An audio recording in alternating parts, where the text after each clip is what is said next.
been quite critical of the House process, saying, you should have done more to enforce your own subpoenas. I've seen those comments. I look forward to addressing them at the trial, because I think what Senator Collins and the other senators need to realize is we did try to get these witnesses in the House. We subpoenaed many of these witnesses, and because of the president's obstruction, they ignored those lawful subpoenas. If you argue that, well, the House needed to go through endless months or even years of litigation before bringing about an impeachment, you effectively nullify the impeachment clause. You allow the President of the United States, by delay, by playing rope-a-dope in the courts, to defeat the power of the impeachment clause.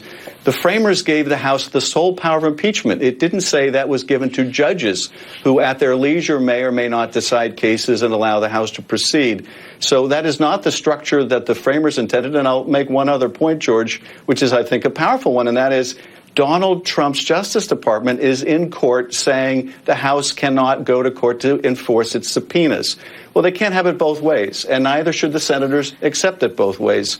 The reality is, because what the president is threatening to do is cheat in the next election, you cannot wait months and years to be able to remove that threat from office. Senator McConnell still hasn't released his resolution laying out the rules and timetable for the trial, but we've learned that he's been considering a far more compressed schedule than the Clinton trial. Fewer days for arguments, a compressed timeline, no guarantee of new witnesses, as we've discussed. What will you be fighting for on Tuesday? Well, and it's telling that none of us have seen this resolution, except, I suppose, the White House lawyers. We'll be fighting for a fair trial. As I mentioned before, that is really the foundation on which this all rests. If the Senate decides, if Senator McConnell prevails and there are no witnesses, it will be the first impeachment trial in history that goes to conclusion without witnesses. Look, I can tell you the atmosphere in the Senate when I came with the other House managers and we read the articles